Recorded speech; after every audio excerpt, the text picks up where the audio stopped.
What's up, guys, and welcome back to the show. This is episode 3 of Mommy Cigarette Break. If you've come back for another episode, I love you, I love you, I love you, and we're in for a really good episode today. I have brought so many things with me into recording because at the end of the day, I'm just a girl, and a girl always needs her coffee. Hello, Starbucks. Always need water because stay hydrated.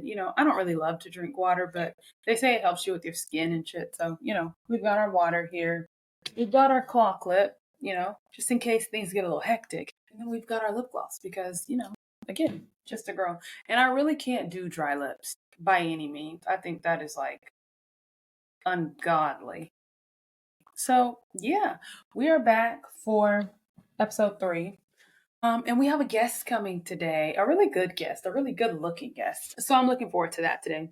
But before we do any of that, let's get into our sanity check. This week. Grief is griefing this week, and I'm not gonna lie. And here's why. So, I think if you've listened to 3 episodes by now, you know, my husband and I, we lost our son. We lost him at 2 months old. That happened 3 years ago at this point, though. Since then, we have had another child. So, we have 2 girls at home, Sarani, who's 5, Sarai, who's 6 months. And I just love them so much. I was also an only child growing up, so I always knew I was going to give my kids siblings. There was absolutely no way around it. I was going to give my kids siblings because I always felt like being an only child was a super lonely experience. And I've done that. We had some bumps along the way, but I did that. And they have the most beautiful relationship. Even right now, with Sarai being so young, I can see the relationship in the way that her whole world lights up when her sister walks into a room and plays with her. And their bond right now is it's really beautiful to watch. And it makes me so happy. And, the older Sarai gets and the easier things get, we really started to get into a groove as a family that feels good. Like both girls are in school now. And so, Tim and I were able to work more efficiently so that when the girls come home, we can devote more time to them versus a month ago, both of us were kind of struggling to juggle everything because Sarai was becoming more active and we were kind of doing the thing where you like have a baby on your lap while you're trying to work and it just gets really hard. We don't have that anymore. So our weekends are super special. Our evenings are super special. It's a lot of family time. And we're just, like I said, getting into a groove as a family. And so actually things are going pretty good. And then there's something in the back of my mind every time we have a good day that's like, man, life is really good, but life would just be perfect if our son was here. And that thought, I don't think is ever going to go away. So on one hand, it's so much gratitude because especially once you've gone through grief, you know what a bad day feels like. You know what a debilitating day is like, one where you can hardly get out the bed and, you really can't look at life with rose tinted glasses because you're just devastated at this loss. You have days like that. You have a lot of days like that where you're like, nothing's ever going to get better because somebody so close to me is now gone. And I really don't know how to overcome that. And it's easy to stay stuck in that. It really is. So I'm grateful that I'm not in that space and that I can recognize a good day and I can recognize when my family is in a really good season because I remember the low seasons. And so I'm really grateful for the space that we're in. And at the same time, grief is grieving in a way that it always will. Because the truth of the matter is that learning to live with grief is like learning to live with a missing piece of a puzzle. And you can get to a place where you're like, wow, this puzzle is beautiful, even though there's this missing piece. But every now and then you're like, but man, I really wish we could have that missing piece of the puzzle because it would even be more beautiful because then it would be like perfect and complete in a way that I just kind of have to accept that I'll never feel, because there's just always going to be a constant hole in my heart.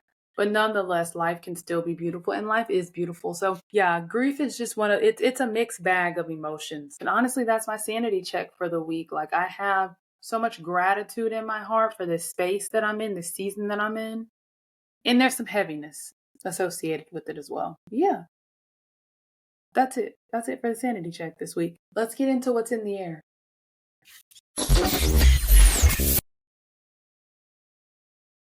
Okay. This is called Mommy Cigarette Break. So we actually don't really invite men in here for nearly any reason. But, you know, for today's episode and for this specific segment, I had to bring in the expert. So tell them who you are. I'm Dad. Tell them your name. Daddy. Okay, so this is Tim. He happens to be my husband. Yesterday, was it yesterday? The Supreme Court had a ruling that had devastating impacts to the Voting Rights Act, and I thought it just made sense to bring in Mr. Ragland to walk us through what the ruling was, what are the impacts, and really just the what is it? The long, dirty, and short of it. The long and dirty of it. The long and short of why we should care. You get what I'm saying? The long and short.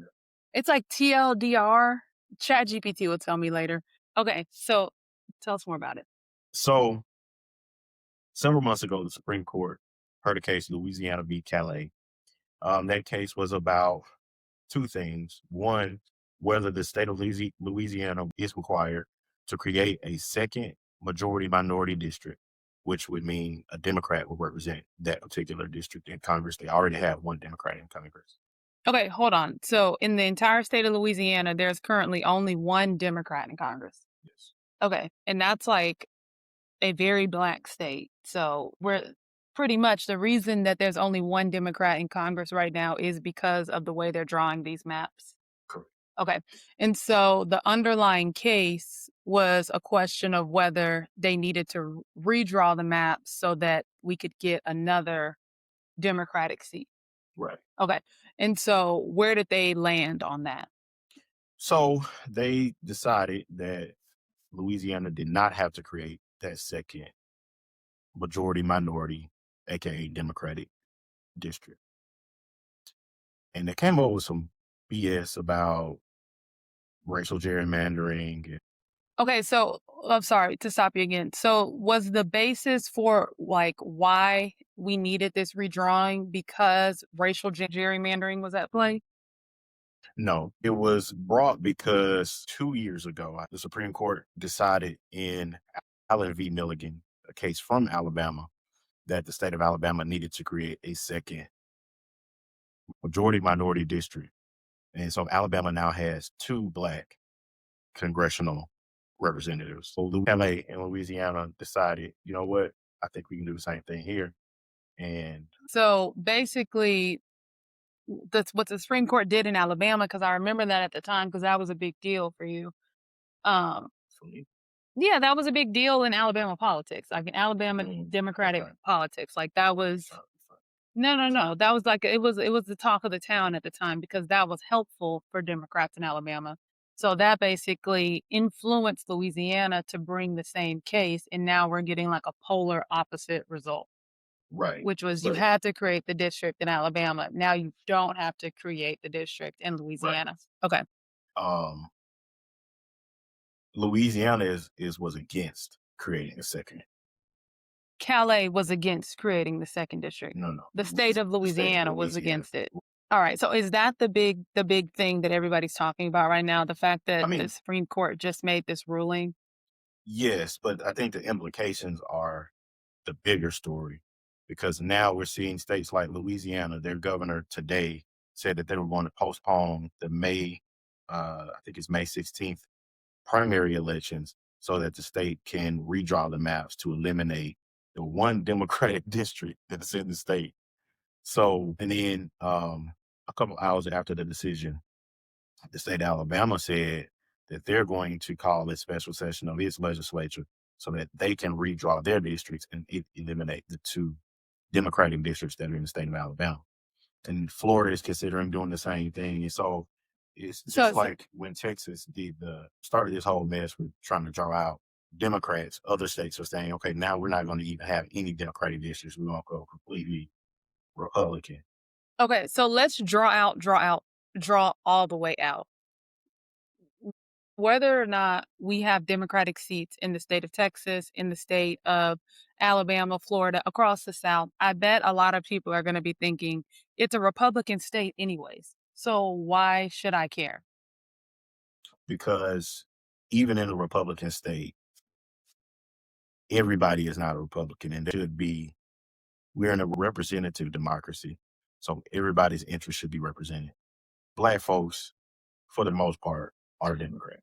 Yeah. And so, okay. And I think too, though, another angle is like, I don't actually know what our Congress person, like whether we have a Democratic congressman that's here, like, I don't know how he is impacting the day to day for us in Dallas, Texas. The problem is that of the 430, of the 435, we're now going to have significantly less Democrats in office now because what they're doing here, messing with each of these districts, is going to significantly slash that number. Right. So, like, when Trump is trying to get a bill passed, for example, it will be much easier because of the little things that they're doing within each district. I think sometimes people need to know that because it's like, why do I care? Like the war in Iran. Like, Republicans are in charge of Congress. There's not really much oversight. Trump is saying, like, we're doing it for X, Y, Z reason. But we really don't know because Congress is not doing its job of overseeing the executive branch, aka President Trump. And so that's a good point. It's like a lot of times presidents will be doing things and we're like, why won't Congress act? Why won't Congress move? Well, when they do things like this redistricting to make sure that like there are no Democrats and our voices aren't represented, Congress isn't moving because Congress is made up of all the same players essentially. And that might be like an oversimplification because it's not like all Democrats everywhere are gonna leave, but this has a lot of implications on the South specifically, I would think. I mean, the whole country, really. Well, all Republican states, I guess. Even the non-Republican ones, because like think about Congress, the House is where all the budget bills have to originate. So when you're talking about taxes, you're talking about anything dealing with money, it starts in the House. Yeah. So, our tax rates will be set there. I mean, it's everything at the federal level comes to Congress. Yeah. And at this point, is there anything? There's nothing we can do at this point because the ruling is what it is. What does that mean for people when they show up to vote? I mean, honestly, it means your vote. If you're not voting Republican in these areas where the redistricting has happened, your vote is diluted. It's much less effective than it would be if this hadn't happened. And it's because they're drawing the map. They're drawing the map in a way that there are more Republicans in the area. Right. So it's almost so is there any point of us still showing up? But it still matters to show up. We just gonna have to work a whole lot harder to get people out to vote because there's enough Democratic votes that don't show up where you can make these races competitive. But they're making it. I mean, they're definitely stacking the deck in their favor. But even if all the states that can make all their Congress people Democratic, we still would have a slight Republican majority. So, got it. Okay. I think that we'll put a pin in it there for now, but that is really important. And I'm glad that you were able to speak on it because I feel like sometimes it's kind of hard to see the big picture of like, okay, I get that that's bad, but like, how does this impact my day to day? And so, yeah, thank you for explaining that. All right. Now let's get into what's on the air. Guys, we're not going to talk about Housewives this week because I have so much to say about Housewives, and people keep reminding me that they don't all watch Housewives like that. So I'm going to do a special episode on Housewives for the Housewives lovers. On the air, we went to see the Michael Jackson movie last night, and I'll be honest, I'm not a Michael Jackson fan like that. Like, my friends were telling me about the movie. Are you making a face? My friends were telling me about the movie, and I was just like, guys, I'm not that into Michael Jackson. No shade, like, don't stone me, but I just didn't grow up listening to Michael Jackson like that. Like, I know ABC or whatever. So I was like, I mean, I'll go see the little movie. It's cool or whatever. But the movie was so good. And I have been moonwalking through the house ever since. I was listening to Michael Jackson at my desk. Like, he's an icon. What did you think about the movie? Oh, I loved it. I'm a Michael Jackson fan. I've never heard you listen to Michael Jackson, though. That's crazy. I watched it. I really enjoyed it. I thought they did a good job selecting the movies. The casting was crazy. It was good. Like, his nephew looked just like, yeah, it's his nephew, but like he looked like he could be his son. He did. He had the voice down, like the singing voice and the talking voice. Can his nephew actually sing, or was that I like? think he can. Oh, that's crazy. Yeah. Well, he should just I think he can, but take that up and run with it. even the girl that was in the Thriller video, Mm-hmm. she looked just like the one in the original, and I think that was actually her mom. So, Oh, that's like, crazy. shout out to Black Nepotism. Like, yeah, they did a phenomenal job. I want to talk about Joe. Who? Joe. Okay. Because let me tell you right now, Joe would have been called Joe No Mo. Let me tell you what. Yeah, they should have did Joe up and kicked him back. Joe was, man. It wouldn't have been no Jackson 5. Joe was insane. And I don't know. Mama was doing too much smiling, in my opinion. Joe did too much. Had Joe not done all of that, would the Jackson 5 have been like what they were? And like, would Michael Jackson be a household name? Probably yes for Michael Jackson. Yeah, but probably not for the son. So it's like, to what degree do you sacrifice your kid for the greater good of society, right? Because I feel like they made music and culture better. So would you sacrifice your kid for the greater good like that? If Serrani could be like a star. To the extent that Joe did, like I get that you got to have work it and work it. And what I mean is, like, would you take away her childhood to like push her to fame or whatever? Because I agree with you. We're like, yeah, like if she wants to act or if she wants to sing, like we will support her in that way. But like, not for me, I'm like, not at the expense of her childhood. Yeah. Like, if that's your purpose, if that's what God put you here for, it has to happen. Yeah. Like, it's going to happen. That's a good point. All that they did, and like the fact that they took his childhood away from him, that shit had him talking to animals. And that's how we got Bubbles. I was speechless when Bubbles came on that stream. I didn't know about Bubbles. That damn monkey got out that car. I was just like, what? And what's so funny is that my friends were like, Chelsea, like, let me know when you get to Bubbles. I'm like, okay, I'm thinking Bubbles is like a friend. And the way they kept doing it in the movie is like they wouldn't show who he was talking to. So I kept being like, oh, okay, he got a friend. And it was another damn animal every time. I can understand, like, Michael Jackson been singing since he was 4. He didn't really have like friends. He didn't go to school. Like, he was with his brothers all the time. That's true. So that's true. Okay. Well, anywho, the movie was really good.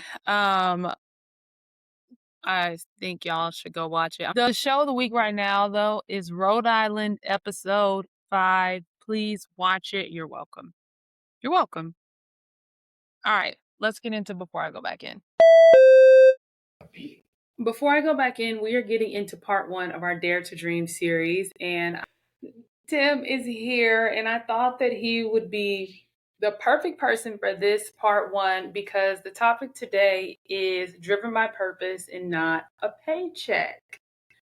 A reminder, we are talking about going after our dreams. And I know it's like, what are the dreams you're talking about? Like, what is the dream? What is it? What is this thing that we're going after?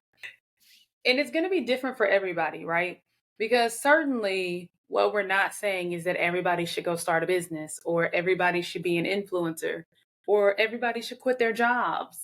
But nobody should quit their job, not because I told you to, but when I started to like really think about what my ideal life looked like, I was a little bit scared of what I came up with. It didn't seem like something that was attainable. And when I just like started writing those things down, I was like, okay, I know what the vision is. I have no idea how I go after that. And as I'm getting closer to 30, as I'm getting closer to 30, I feel like I just got a little bit more kahunas. Like I got a little bit more balls right now. And I'm just like, you know what? I may not have the entire thing figured out, but I've started taking the first steps. So that's what this series is about. It's honestly about putting that dream down that's been in your head, whether it's like, oh, I want to write the book, I want to start the blog, right? I want to run for president. Whatever that thing is, it's time to write it on paper. Even if you're not ready to say it out loud. Sometimes we're not ready to say it out loud. Because I told somebody one of my dreams yesterday and they like laughed at me. And it's like, it's kind of those dreams where it's like, it's so big. What's that verse? That verse that Kanye said, you getting comfortable telling small minded people.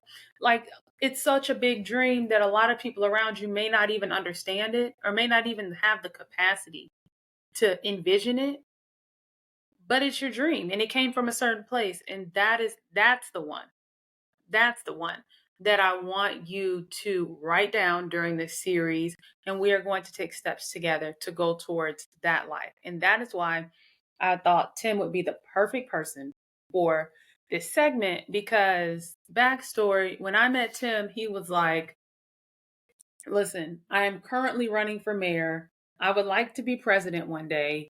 I want to be in ministry. What else? I want to be CEO of a nonprofit. I want to be a college president.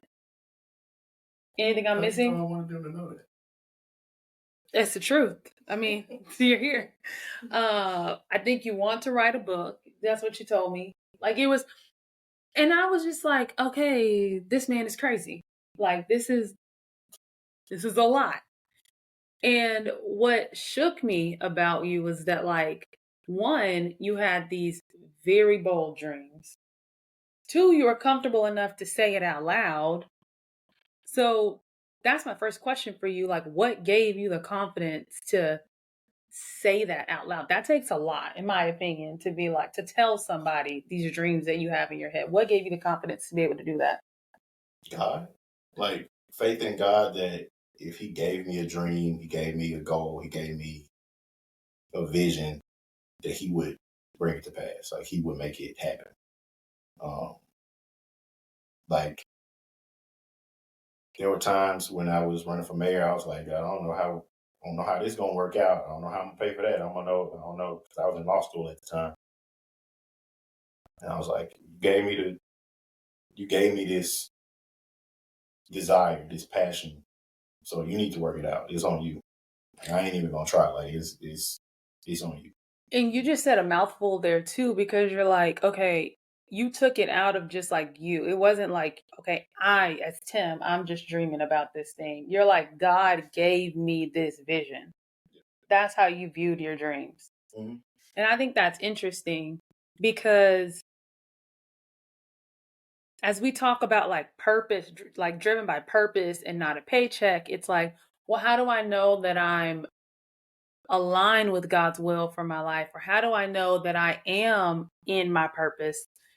And I think that's something to consider, that sometimes this vision that you have, you didn't just come up with that in the middle of your sleep. Like God planted that seed in you. Yeah. And then you walked into it. And I feel like, to your point, because you answered the call, like things that you were worried about, they just fell into place. You take the step and the staircase will appear. Yeah. And that's literally what everything, like my whole life, everything I've done, like I've just like, okay, we're gonna do it. And the staircase appeared. Like I think something that we don't talk about enough is just having the audacity. Mm-hmm. Like having the nerve to try it. Yeah. If it works, it works. If it doesn't, it doesn't. but I'm gonna try and we gonna see. And I'm really learning that is the biggest difference. Like between the people who died with dreams in their head that never came into fruition and people who like changed their lives in the most magnificent way. We all dream. Like I think we all have like visions of like, man, it would be really cool if I started that business, or it would be really cool if I started that mentorship program or whatever it is. And then some of us just fuck around and just do it. Like I really think that's the only difference. It's not like God spoke to Tim in this way and he's not speaking to every single one of us in a different way. You know what I mean? Yeah. But some of us don't have the audacity to take that next step. That is such a good point. Okay. Fortune favors the bold. Yeah. If you're bold enough to try, I feel like God will meet you at that point. Like he's waiting for you to take that first step toward whatever the dream, the goal, the vision, whatever it is. You take that first step, God will meet you and take you the rest of the way. Yeah. That's my story. When I said, like, you've had these bold dreams, which honestly I considered crazy. Did that ever, what this is more so for next episode, because next episode we're going to talk about the haters and the doubters and the people who laugh at the things that you say out loud. But since you probably won't be here next episode, I do want to know your thoughts. Like, no, you might not be on the couch. Y'all have to tell me if y'all want him back on the couch for next episode. But you said these things out loud. You knew that they were God-given dreams. So did it even matter when people laughed or told you don't do it or discouraged you in any way?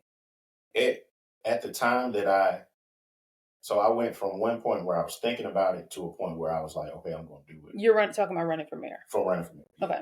At the point I was thinking about it, yes. And I actually let people talk me out of doing it 4 years before I did it.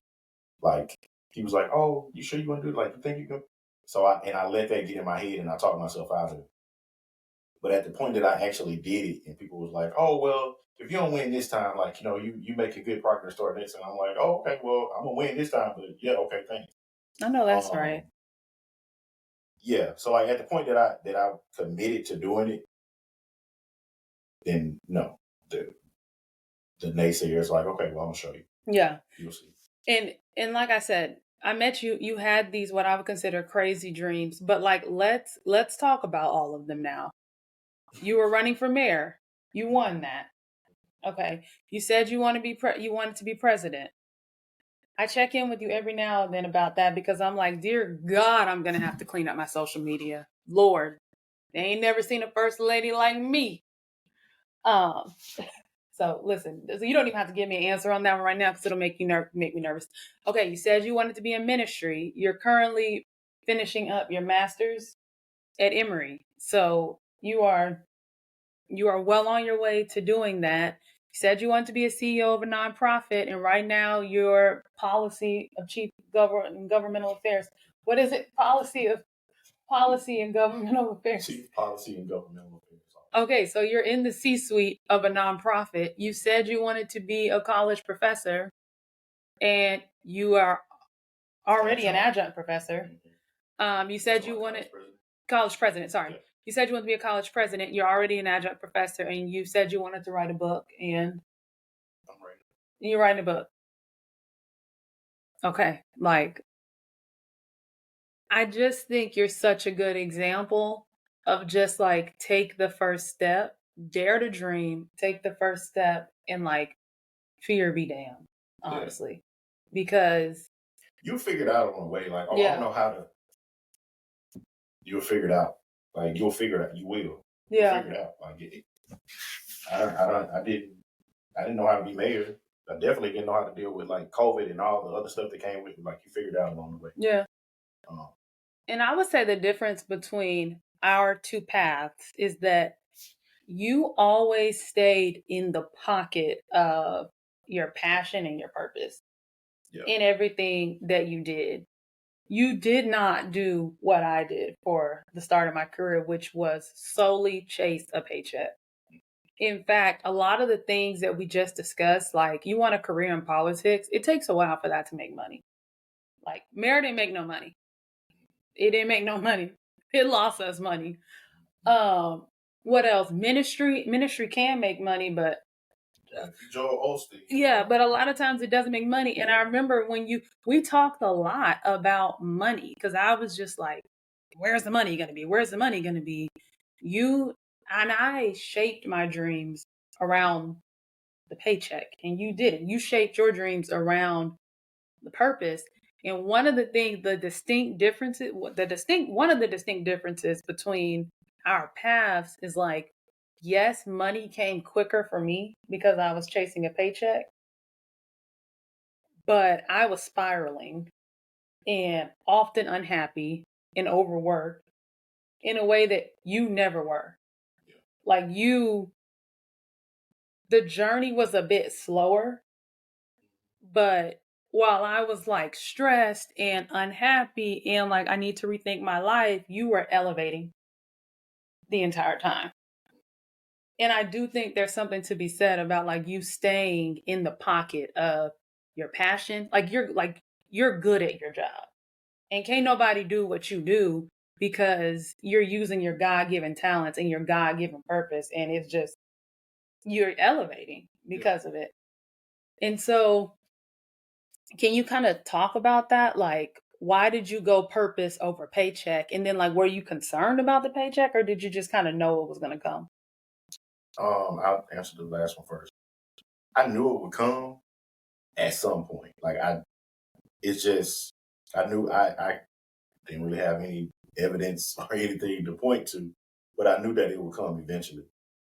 The reason I went passion over paycheck is because like what I do, I would do it all for free. Yeah.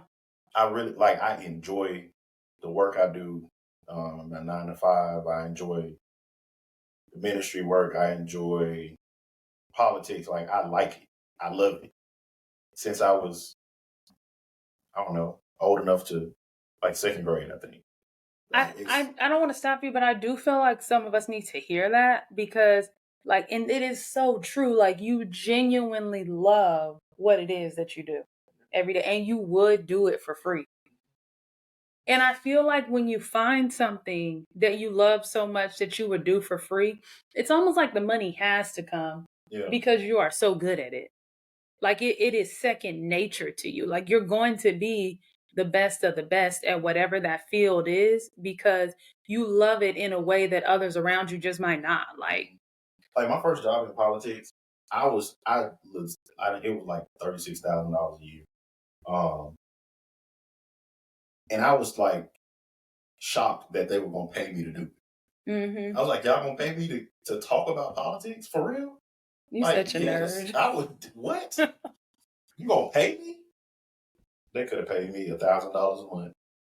And you would have done it anyway. And I would have done it. Yeah. I would have done it. Was so much fun and it was so formative to my career. Like they could have just gave me food and I would have did it. Oh my God. Like, that's crazy. Real. Like I enjoyed it that much. Okay, so do you feel like the paycheck came? Like did it come later? I got a little piece of change. It did come, y'all. I got a little something. It did. Got a little something. It did. And I really think it's gonna be even greater. It's gonna be greater later. That's my preacher. It's gonna be greater later. And I wonder too if it's like the vision that God gave you. Do you think it almost always aligns with something that you love? Like I think so. Yeah. It has to, right? Because I don't think God would give me a vision to go teach kids math. Yeah. You know? Yeah. Please no. There's a theologian, and I forget his first name, his last name. And he said, "Your purpose lies where your passion and the world's great need meet." Mm-hmm. So, what you're passionate about and what the world needs, that intersection is where your purpose is. Yeah, and that's definitely true for me. I think that's true for you too. Mm-hmm. And then I forget who else said it, but there's like your passion is one, what pisses you off, and what can you not live without? Like, what could you not live without doing? Yeah. And talking. Yeah. So see, 2 checks. So I feel like that's a good point. Like, guys, like, okay, so you've written down your goal. Look at your goal now and look at the goal that you've written down. Like, is this something you're passionate about? Anything that I have done solely for purposes of getting money, I have failed at personally. So I feel like that's a good like gut check. Like, one, am I passionate about this? Two, is there a need? That just makes good sense. I think of it like, how am I going to impact lives? How am I going to, impact others? Because if I'm not doing that in some way, for me, it's like if I don't have some level of like connection to people, it's hard for me to care. Yeah. But the thing that keeps me up at night sometimes, and you would think that it's the haters. And like I said, guys, so the preview for next week is we're going to talk about quieting the noise, handling the haters. But you would think like the naysayers keep me up at night. No, that doesn't keep me up at night. I like to know with some level of certainty that I am aligned with God's will for my life. Because like everybody else could think that I'm losing my mind and going crazy. I never want to be out of alignment with what God has for me. So we talked about it a little bit, but before we go, can you touch on it just one more time? Like, how can I know with some level of certainty that I'm aligned with His will in whatever this dream of mine might be? There's a scripture, 1 Peter 4:10. I'm gonna read it so I don't mess it up. As each has received a gift, use it to serve one another. And for me, that's how I know if I'm in the lane that God wants me in. It should not be whatever I'm doing is not to benefit myself, it's to benefit other people, humanity, Black folks, like somebody outside of me. There may be some benefit to me, but the primary purpose should be benefit somebody else. That's so good. I think that just about covers it for this one. Okay, I am so grateful that you came upstairs. You know I don't allow you in my podcast room for almost any reason, right? Yeah. You know we don't really let men in here on the couch. We don't know if this is that for your little friend. we don't know if this is the porch or the couch. It might be the porch couch. Do you have thoughts?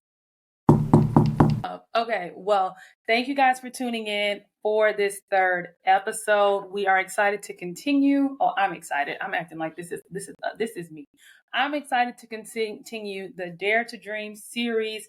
Next week, we're going to be talking about quieting the noise, handling the haters. Don't forget to send me your dream check-ins. Don't forget to like, subscribe, rate this podcast, share this podcast, follow me on Instagram at Chelsea Ragland, follow me on TikTok at _Chelsea Ragland, follow me on YouTube at Mommy Cigarette Break. Do all the things, just all the things. We appreciate those of you that already have, and I will see you next time. Bye.